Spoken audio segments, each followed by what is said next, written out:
What's up guys? So today we are talking about the Canon RP and the Canon R. These are two full frame mirrorless cameras. Both have been out for a while now. Both have actually been seeing price drops in the past few months and could potentially continue to see price drops over the next few months with the newer R6 and R5 coming out. These are seemingly different cameras, but they both received pretty negative or lackluster reviews as they came out, especially here on YouTube. And then after they had been out for a while, they both became actually pretty popular. I think both of them are great cameras, but today I'm going to compare both of them, give my thoughts on their individual advantages and disadvantages, and give my thoughts on which one might be right for whom. So just a quick comparison rundown of the basic specs of the cameras. The R is a 30.3 megapixel camera, where the RP is a 26.2 megapixel camera. They are both mirrorless, so they feature Canon's dual pixel autofocus that you can use on the back LCD screen as well as in the electronic viewfinder. And on both cameras, we have autofocus points covering 88–90% of the sensor area, but the R does have more non-selectable autofocus points. So you will notice a little bit that the R has smoother tracking, but it's not a huge difference in actual shooting. As far as continuous shooting for photography, the realistic numbers is that the R can shoot about 5 frames per second, whereas the RP shoots about 2.6 frames per second. Obviously, neither of those numbers are very fast. With shutter speed, the R has a maximum shutter speed of 1/8000th of a second, and the RP has a maximum shutter speed of 1/4000th of a second. For video, both of these cameras can technically shoot 4K with a 1.74 times crop, and I'll talk about that more in the video section. But the R can shoot 4K up to 30 frames, whereas the RP can only do 24 frames in 4K. In 1080, they both shoot full frame video with the same frame rate options, 24, 30, and 60. They both have built-in Bluetooth and Wi-Fi, and both only have one single card slot, but they are UHS 2 SD card slots.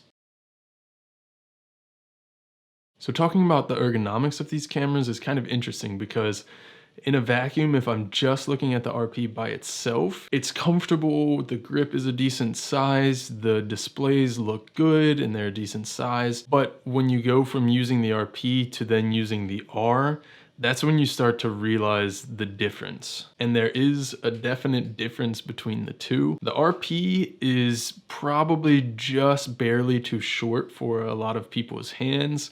There is, of course, the grip extension that will make that more comfortable for people that have a little bit larger hands. The R, I think, is much more the exact size that most people want for a grip on their camera. If you do have really large hands, of course, there is the full battery grip that you can add to the R to make it easier to hold. But to the overall design of these cameras, I think it's actually really good, very usable. You have a decent amount of buttons and controls. You have your 2 dials, your menu buttons. The RP is really, for the most part, kind of a miniature version of the R, but there are a couple things that you get on the R that you don't have on the RP. One is, of course, the touch bar, and I actually enjoy the touch bar. I use it. Not necessarily the best tool and the best way to change settings, but I think it's definitely usable, especially if you pair it with the lock button. So I have the lock button set to only lock and unlock the touch bar, and I think doing it that way makes it easily usable. The RP does not have that, which some people might like because you're not going to necessarily accidentally bump it because it's not there, but you do have one less control to assign a function to. In addition to that, the RP doesn't have the top LCD screen that you have on the R. It has a physical mode dial instead, and a lot of people have really preferred the physical mode dial. And I thought that I would prefer the physical mode dial as well, because with the R, you have to press 3 buttons. It's mode, info, select to get from photo to video.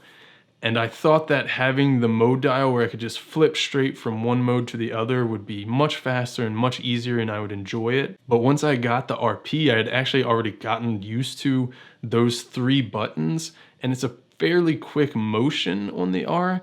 And you don't have to look away from your EVF in order to go from one mode to the other. So I've actually started to really prefer the R method of changing modes versus with the RP, you have to physically look at the top of the camera and scroll to the correct mode.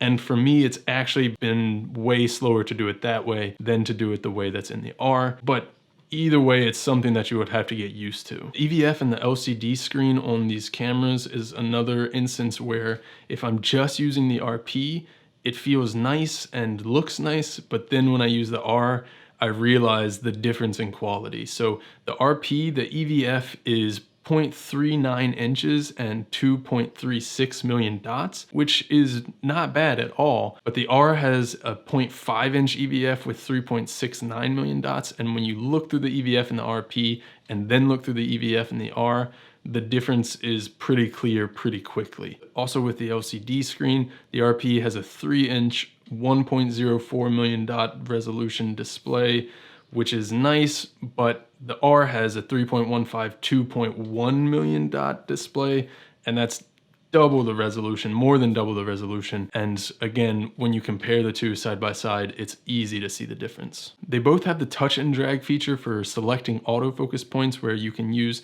the back LCD screen to select your autofocus point even when you're looking through the EVF, which I think is a really cool and intuitive system. I do think that I would actually enjoy and maybe even prefer having at least the option of a joystick to control the AF points on these cameras, but neither of them feature that, so it's not an option here. There's also several differences in shutter features between the two cameras. For instance, with the R, when you turn the camera off, when you're switching lenses, a shutter automatically drops down to protect dust and other things from getting onto the sensor. Another thing is that the RP only shoots with an electronic first curtain shutter, and the only way to shoot fully silent is in a specific auto mode, so you can't choose your settings at all. But I will say that the shutter just in and of itself on the RP is fairly quiet, so it's not going to be obnoxious if you're trying to shoot in a relatively quiet environment. But the R has the option for fully mechanical electronic first curtain and completely silent, while still being able to have full control of your settings. Like I said, both of these cameras have one single UHS 2 SD card slot, but with the R, the SD card slot is on the side, so you don't have to get under the camera where the battery is to be able to switch out your SD cards, which is, in my opinion, way more convenient. The SD card slot in the RP is on the bottom in the battery slot. And while we're talking about batteries, the RP uses the LPE17, which is a battery that a lot of the Rebel series cameras use. And because the RP is a full frame mirrorless camera using a much smaller battery like that, the battery life on the RP is not great. And if you're using the RP, you're definitely going to want to have a couple backup batteries at least. The R uses the LPE6N, and the LPE6 battery series is what Canon has been using on their full frame DSLRs, most of them for a decade or more at this point, and even some of their more high-end APS-C cameras like the 80D, the 7D, 7D Mark II. And the battery life on the R, I have had no problems with at all. I think the battery life is actually very solid with that camera. As far as the ports we have on these cameras, the ports are actually exactly the same. They both have remote shutter, mic, headphone, mini HDMI, and USB-C. The fact that they're the same and just in a smaller layout on the RP makes me kind of wonder why couldn't they put something more in the R, but I guess what would they have put in? So no complaints there, I guess. Speaking of the USB-C port, they can both charge through USB-C, but neither of them includes a USB-C charger. But if you have like a MacBook Pro charger that's USB-C, you can use that to charge both of these cameras. And outside of that, of course, they both have the RF mount, which is Canon's new mirrorless full frame mount. There are some awesome RF lenses for that mount, but they are also mostly pretty pricey. However, you can use several EF to RF adapters to use old Canon DSLR lenses, and there's a ton of options at tons of price points on the EF mount, so you kind of have the best of both worlds with that. When it comes to photography, I think both of these cameras have great image quality, and this is another case where if you're shooting with the RP, it's great until you compare it to the R, and then it's not bad, it's just noticeably not as good. For instance, low light performance. I think both of these have solid low light performance when you're looking at the price range that they're in, but when comparing the two, the R is noticeably cleaner at higher ISO values. Like I mentioned earlier, the R does have a slightly higher continuous frame rate, but neither of these are great, and I wouldn't suggest either for shooting action or something that's moving really quickly. The eye tracking in both of these are good, but again, the R has more non-selectable AF points, so the tracking is definitely smoother in the R, but I will say that it isn't noticeable enough that it's been a hindrance to me while using the RP. The big story as far as difference between photography performance here is of course the megapixels. The R is 30, the RP is 26.2. 30 is obviously more, but I will say 26.2 is plenty. That's a lot of megapixels for most use cases. The difference is not crazy, but you can crop in more.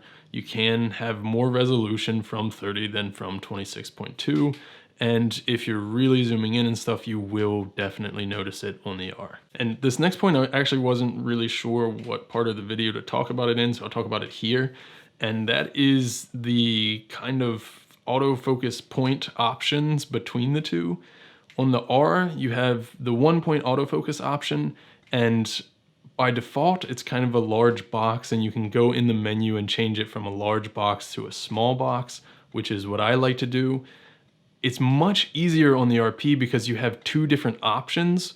One is the 1-point AF, which is kind of the large box option that you have on the R, and then you have a spot AF, which automatically gives you the smaller box.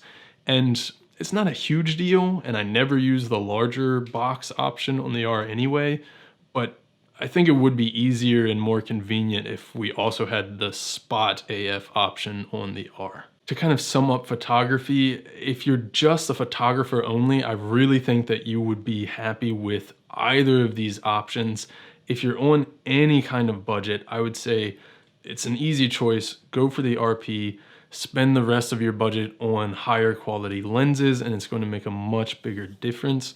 I would also say if you're looking for something compact, something small, something inconspicuous, or a backup camera that's just smaller, the RP is obviously a really good option because of the smaller size. But again, neither of these cameras are great options for any type of action, sports, wildlife, that kind of thing. And because neither of them have a second card slot, they're probably not a good option for most wedding photographers or something where you would want to shoot redundantly and have a backup of your photos. Okay, so video is where the difference really starts to show a lot more. And I will say that both of these are great full frame 1080 cameras. They can both film up to 60 frames per second, and both of them have a 24 frames per second option now. That wasn't originally the case with the RP, but it is now. But your video, especially video codec options, is where the R starts to set itself apart in the video realm. With the RP, you only have IPB codec options, which is a more compressed file. You're losing a little bit of data, and serious video shooters tend to prefer shooting in all I. Going to be much bigger file sizes, but you have all that data to play with. And one thing that people like to point out is that motion tends to look better in all I rather than IPB. Now, I will say that the implementation of IPB in the modern Canon cameras like the RP and the R is actually really good, and I don't think that anybody should discount it just because it's an IPB codec. The codecs are really high quality, and I think most people would be hard pressed to even be able to tell a difference in the quality between the IPB and the all-I in most situations. Another disadvantage that people like to throw out on the internet for IPB is that it's harder on your computer because it's harder to edit because of the files being so compressed. And I think historically, traditionally, that's certainly true. And yeah, IPB is more compressed, but again, the implementation of IPB from Canon in these cameras, it's not hard on your computer to edit at all. I don't think that anyone with a relatively modern computer will have any trouble with that. In fact, I was editing these 1080 IPB codecs on a 2017 MacBook Air in Premiere Pro for several years before I ended up updating to the MacBook Pro that I'm currently using, and I never had any problems with having an IPB compression rate. So I really think that the fear of IPB, especially with this implementation of IPB, is pretty unfounded here. But there are some cons with IPB. You are getting less data, and less data means that there is less to work with. So especially if you're pushing colors, doing a lot of color grading and stuff, you're going to do better with all-I than with IPB. With IPB, your footage can also come out looking slightly less sharp, but is really minimal. And again, in most cases, I think most people would be very hard pressed to actually see the difference between the two. And if most of the videos that you're making are for social media or YouTube, IPB codec still gives you plenty of data to work with, and the footage looks great and is going to work really well for those platforms. Having said that, the R does give you some more versatile and more professional video options. One being that you have the option for all-I codec in all of your video frame rate options. And not only is there the option of an all-I codec in the R, but the all-I codec is really big and beefy, so you're getting a lot of data to work with. And both of these cameras actually shoot 420 8-bit internally, but the R also has the ability to record externally at 10-bit 422. Another big video feature of the R is that it has C-Log built in, and that's going to be a much better option if you're color grading your footage, if you're trying to get more dynamic range out of your footage. Now, I will say that with the RP, you can upload the CineStyle profile into the camera, and it's pretty useful, especially if you want to do some color grading, and you can still get good looking colors out of it. But with CineStyle, you're not going to get the increased dynamic range like you would with C-Log. And again, with the IPB codec, you're not going to be able to color grade your footage on the RP as much as you would with the all-I codec on the R. As far as slow motion options, these cameras can both film in 60 frames per second at 1080 with audio and with dual pixel autofocus. The R does have 120 frames per second option, but it's in 720 and you get no audio and no autofocus. So it's there and it can be used for like social media stuff, but it's certainly not the best, and neither of these cameras are a good option if you want to do a whole lot of really slow motion footage. But for me personally, I actually like the look of 60 frames per second slow-mo. It's what I use for all of my slow motion shots, but 60 frames per second, 120 frames, it's a personal preference thing, and either way you're going to have to get used to working in that frame rate. Now, both of these cameras have false color options for seeing what's in focus when you're manually focusing,